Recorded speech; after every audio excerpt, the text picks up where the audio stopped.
All right. Hi, everybody. Welcome to our first episode of Storyboard. I'm Heather Warburton. I'm an artist from New Jersey. And let me introduce you or turn it over to my co host so he can introduce himself. And I'm Blake Spencer, and living in Texas. I'm retired from many years of ministry. I'm no longer a minister, but I'm a writer and I'm a children's book lover, and I'm Heather's friend. Yeah, we've been friends for a couple years now. And the concept kind of for this show came out of, well, first off, Blake wrote a really excellent children's book and gave me the option to illustrate it for him. So that's kind of how we started our teaming up process for things like this. And the concept kind of came out of that for this show, where he's going to be reading classic children's literature to you. Well, I illustrate it live as he's reading it. And since we don't have, this is usually the point in the show where I'd be showing you the completed render of whatever I drew the previous week, but this is our first episode. So I don't have one of those yet. So that's why I wanted to talk a little bit about the show. But it should be fun. I think that it's going to be good for kids and adults, art lovers, literature lovers, and people who just like a nice man from Texas reading you a story. I'm nice most days. And by the way, our book is The Beautiful Little Bunny and the Crusty Old Turtle by Blake Spencer and Heather Warburton, available on Amazon. Yeah, and you can get it on in digital form. You can get a physical copy of it if you like to hold on to a book. It's also available here if you're local to New Jersey in the Riverfront Renaissance Art Gallery and soon to be in the toy store in Hamilton. And I believe it's also in some places in Texas, right? It is. It's at the Heritage Museum in Montgomery County, and a beautiful little bookstore in the Woodlands, and the back of my trunk of my car. All right, so are you about ready to get? Are you ready? If you're I'm warmed up with ready. your reading voice, there, I am I'm gonna ready. start sharing my screen here of where I'm gonna be doing the artwork.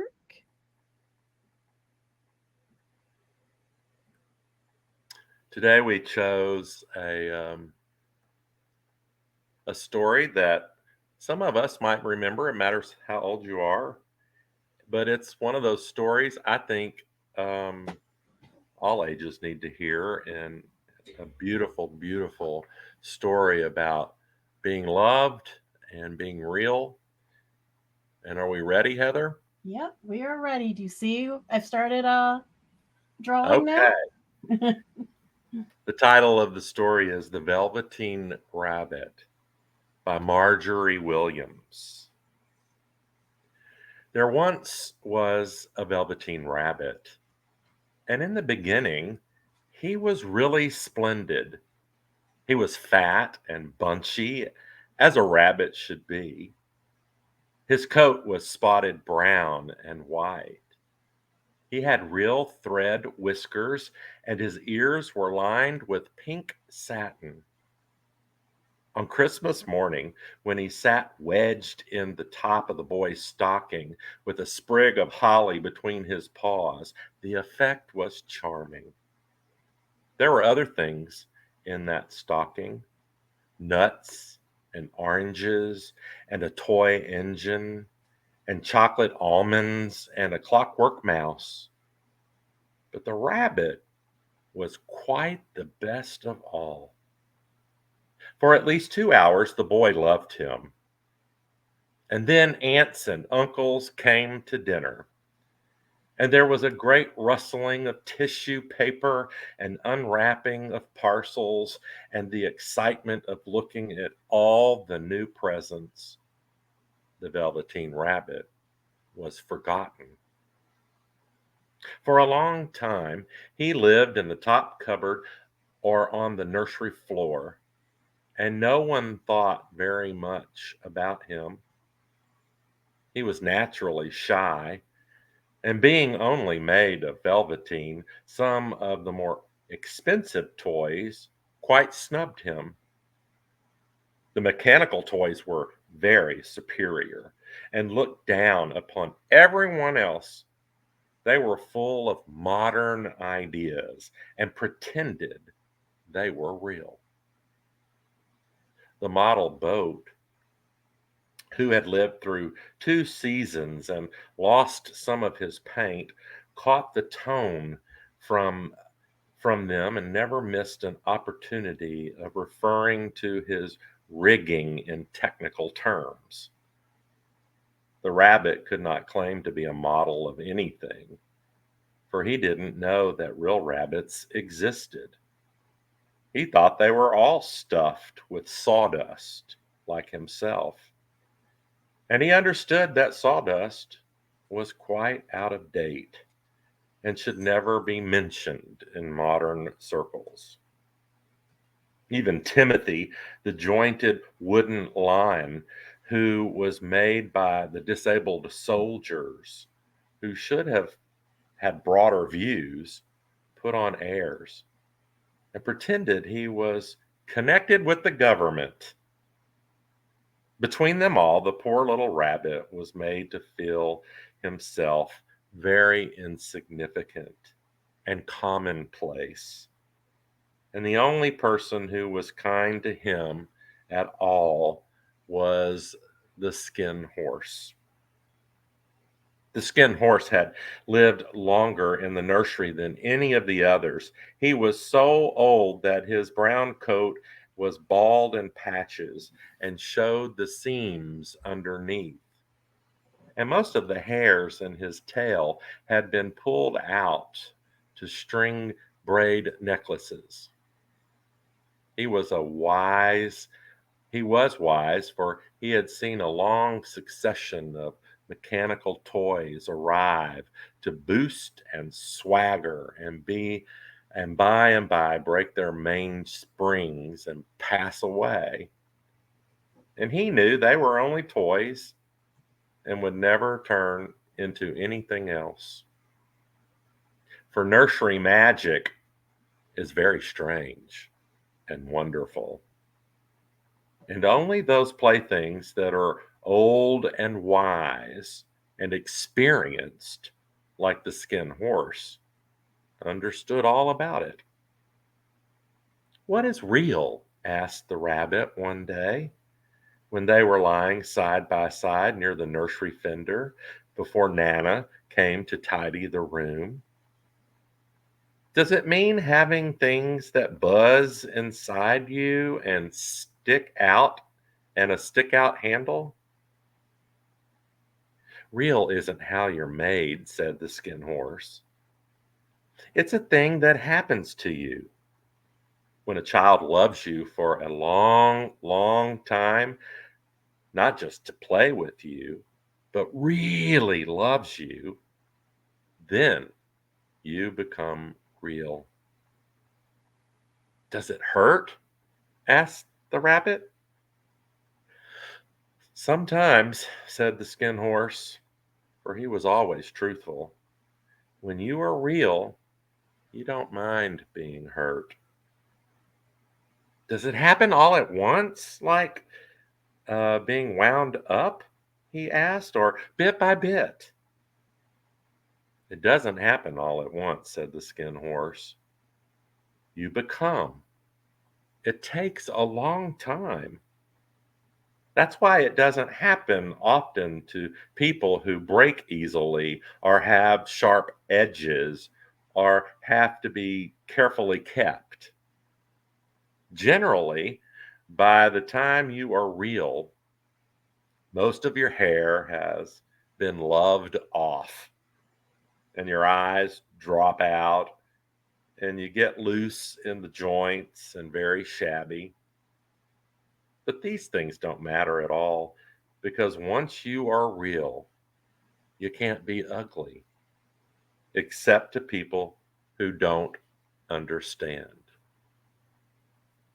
"I suppose you are real," said the rabbit. And then he wished he had not said it, for he thought the Skin Horse might be sensitive, but the Skin Horse only smiled. The boy's uncle made me real," he said.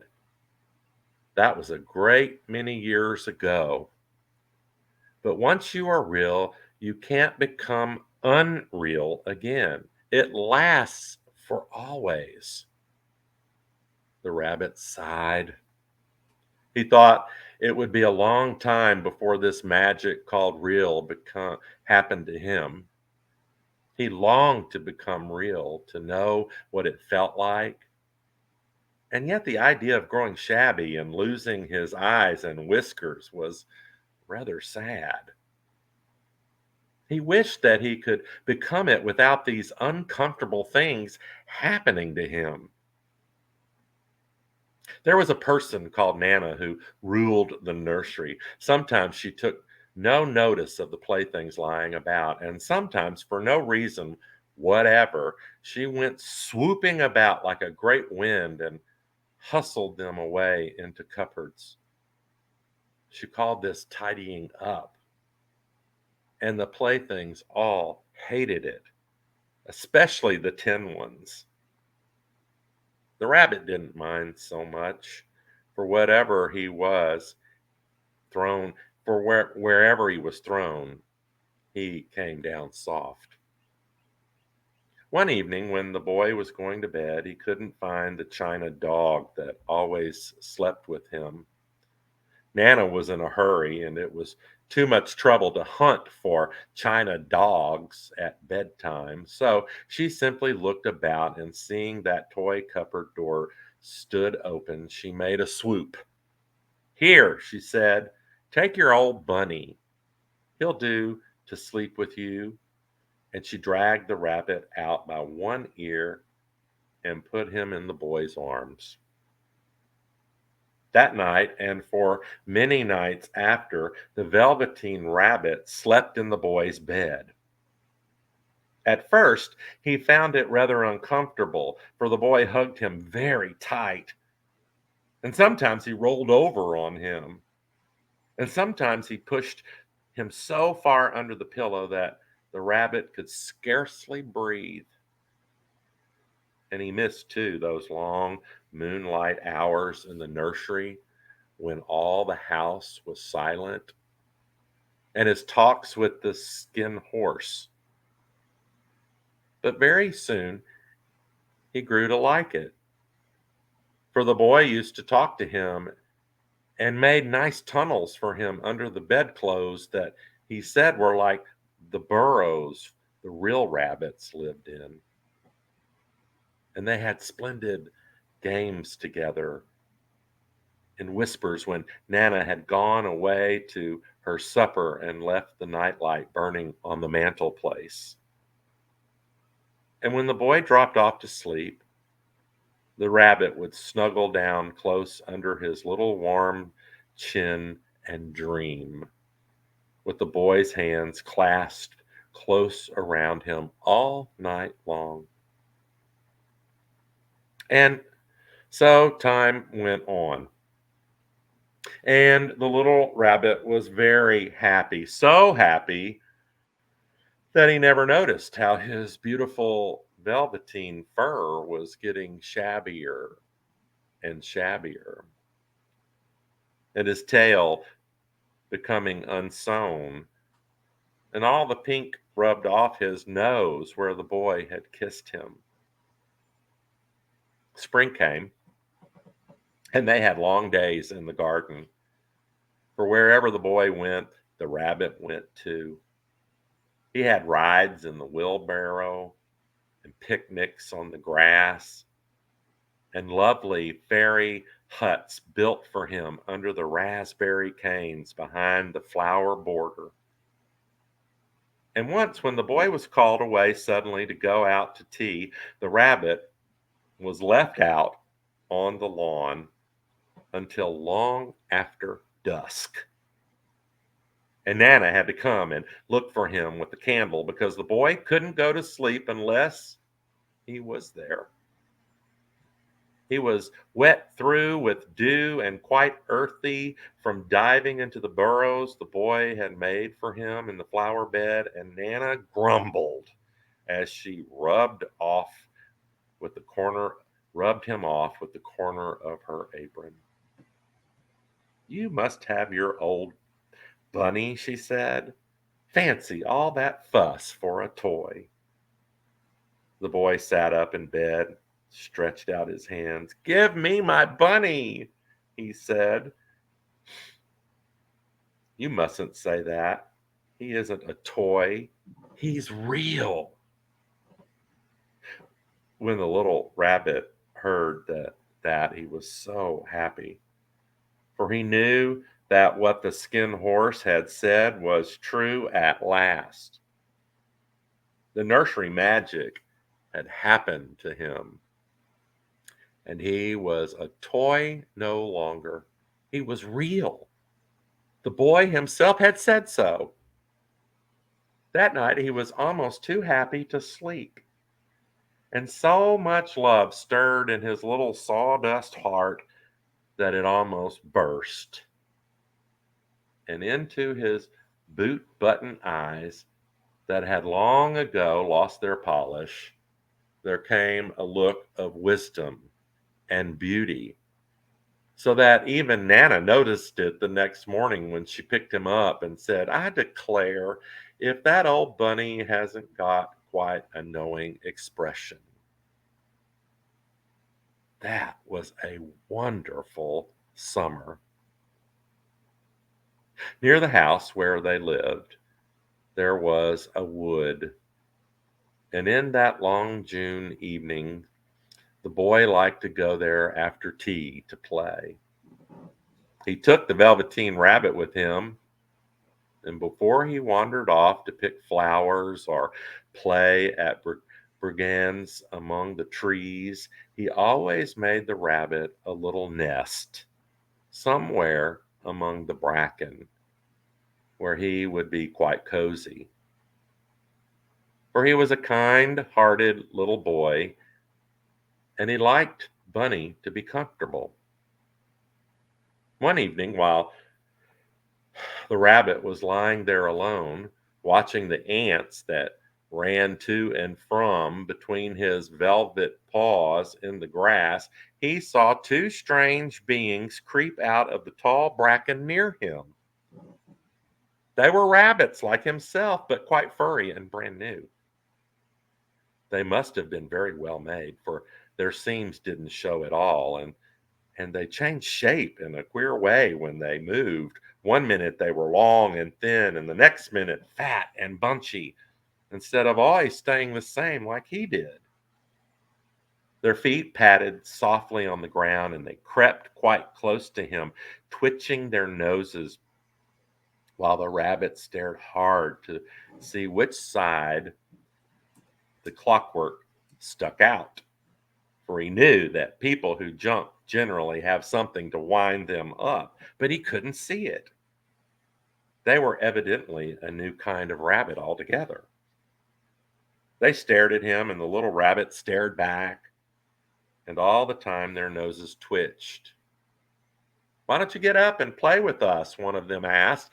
"I don't feel like it," said the rabbit, for he didn't want to explain that he had no clockwork. "Oh," said the furry rabbit, it's an easy as anything," and he gave a big hop sideways and stood on his hind legs. "Mm, I don't believe you can," he said. "I can," said Little Rabbit. "I can jump higher than anything." Well, he meant when the boy threw him, but of course he didn't want to say so. "Can you hop on your hind legs?" asked the furry rabbit.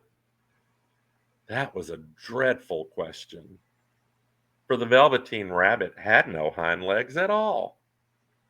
The back of him was made all in one piece like a pincushion. He sat still in the bracken and hoped that the other rabbits wouldn't notice. "I don't want to," he said again. But the wild rabbits had very sharp eyes, and this one stretched out his neck and looked. "He hasn't got hind legs," he called out. "Fancy a rabbit without any hind legs." And he began to laugh. I have, cried the little rabbit. I've got hind legs. I'm sitting on them. Then stretch them out and show. Show me like this, said the wild rabbit. And he began to whirl around and dance till the little rabbit got quite dizzy. I don't like dancing, he said. I'd rather sit still. But all the while he was longing to dance. For a funny new tickling feeling ran through him, and he felt he would give anything in the world to be able to jump about like these rabbits did. The strange rabbit stopped dancing and came quite close. He came so close this time that his long whiskers brushed the velveteen rabbit's ear. And then he wrinkled his nose suddenly and flattened his ears and jumped back. He doesn't smell right, he exclaimed. He isn't a rabbit at all. He isn't real. I am real, said the little rabbit. I am real. The boy said so. And he nearly began to cry. Just then there was a sound of footsteps, and the boy ran past near them. And with a stamp of feet and a flash of white tails, the two strange rabbits disappeared. Come, come back and play with me, called the little rabbit.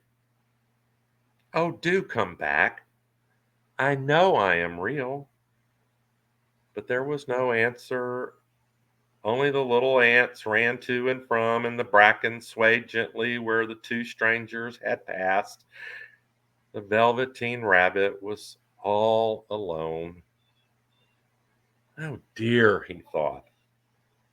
Why did they run away like that? Why couldn't they stop and talk to me? For a long time he lay very still, watching the bracken and hoping they would come back.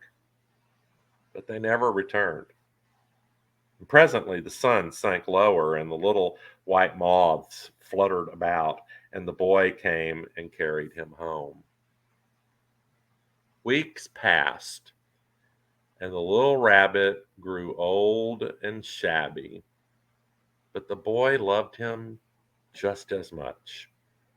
He loved him so hard that he loved all the whiskers off, and the pink lining to his ears turned gray, and his brown spots faded.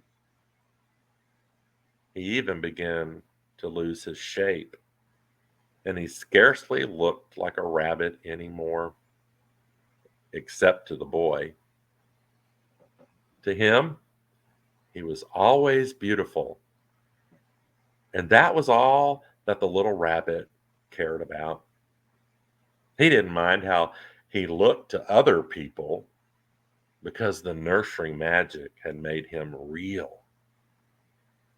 And when you are real, shabbiness doesn't matter. And then, one day, the boy was ill. And we're going to end the story right there this time. And our next episode, we'll pick up the story right at that spot to find out what happens to the boy and what happens to the Velveteen Rabbit. All right. So this is what I got done in the time you were reading here. Wow. I couldn't look because I was so focused on my words. I saw out of the corner of my eyes. That's cool. So I was illustrating, the scene where the real rabbit came to meet the little Velveteen Rabbit. Uh-huh. I got most of it done, but next week I'll have the fully finished render of it for everyone to see. And let's see, did we get any comments? No, it doesn't look like we got any comments yet while we were doing that. But for people who are curious about the art segment of it, I was just using Photoshop, mostly the Kyle expansion brushes for Photoshop. And, you kind of break things down and the shapes that you're looking for. I'm not usually this quick. I'm not a usually quick artist, but I knew I only had about 15 minutes to go today to try to get something down here.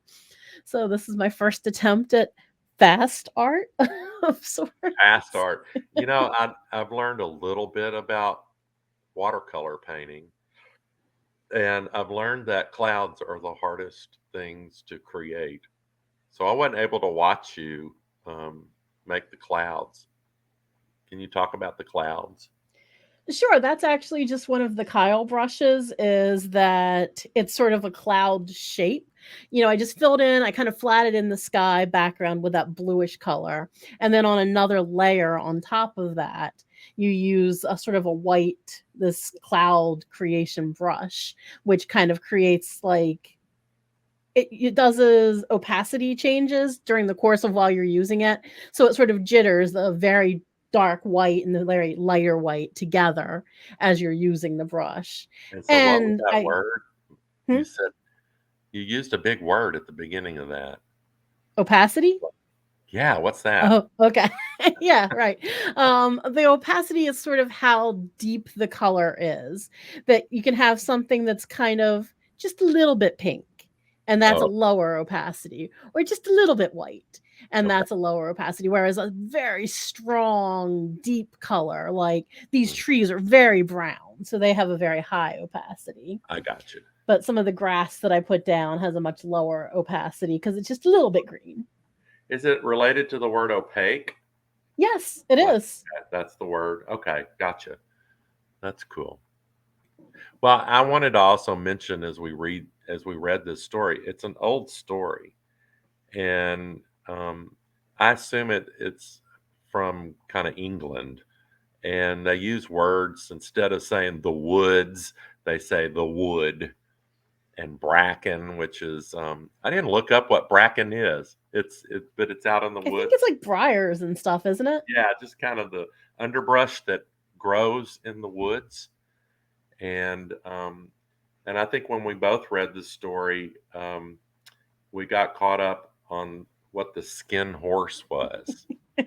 We went, Yeah, "Dude, that's what's really an that?" archaic term, isn't it? That kind of, what's a skin horse? But really, all it was a leather.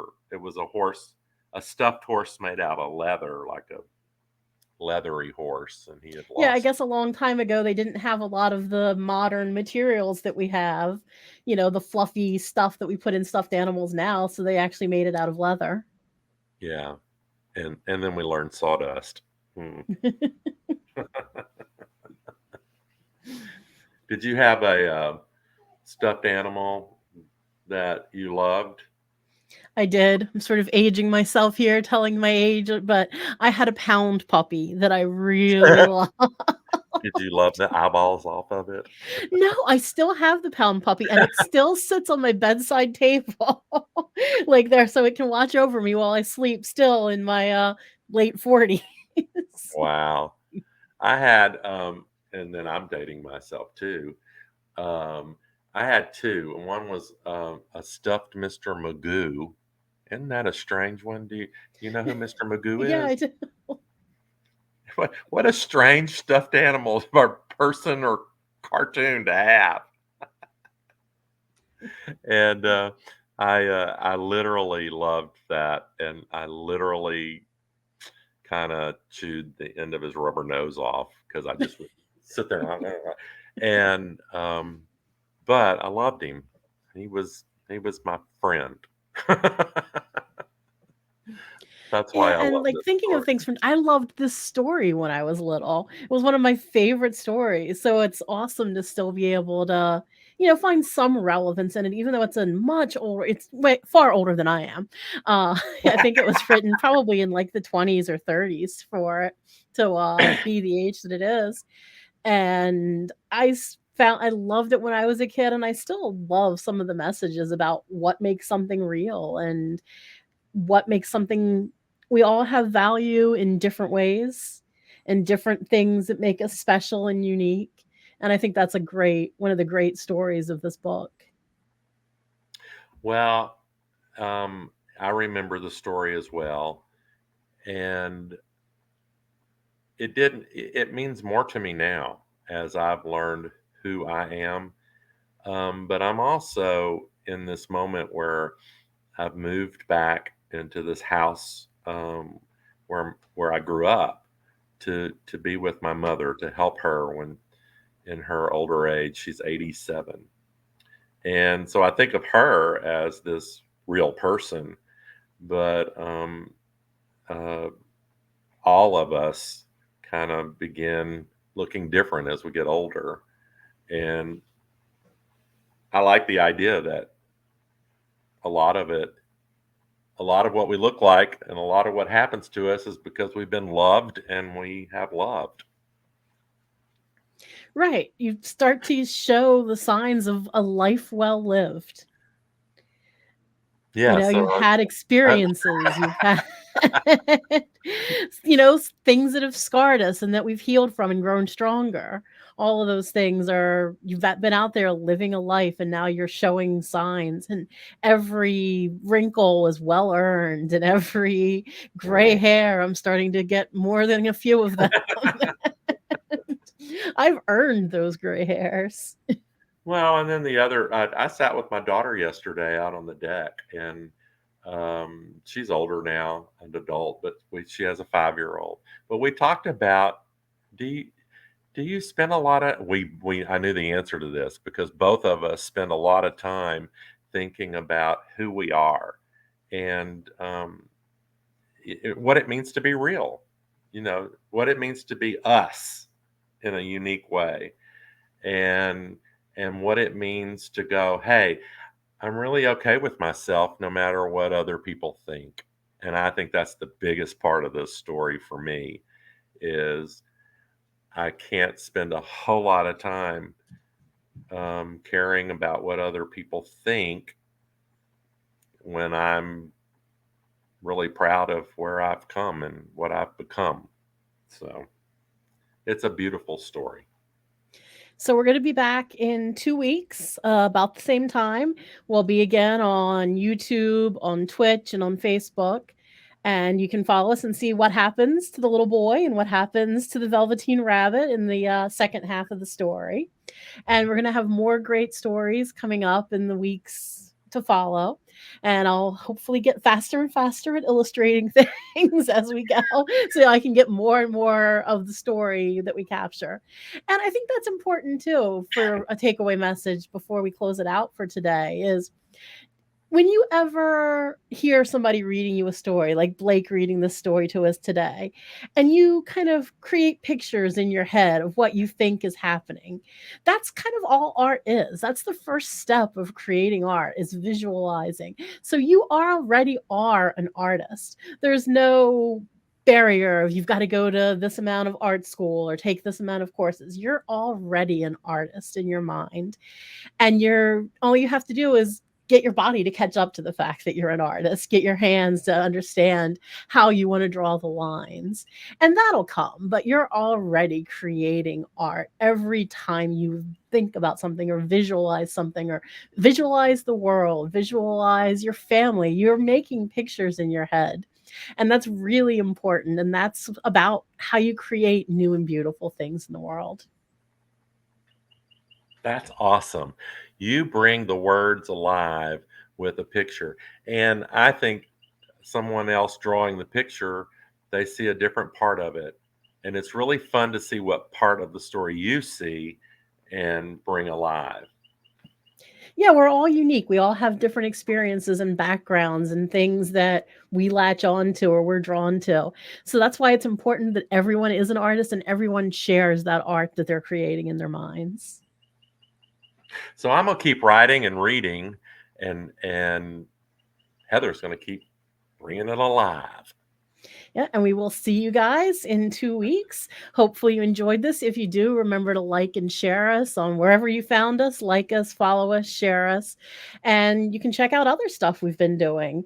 On the website, you can check out some other artwork I've done. You can, and I'll mention it again one more time. Buy that book if you like. It's a great story. Easter's coming up, right? So a little story about a bunny, might be something that you want A to beautiful share with little your bunny family. and the crusty old turtle. And a crusty old turtle. And maybe someday we'll read that story here to everyone too. Yay! Thank you so much for joining us. We've really enjoyed spending some time with you today. Bye.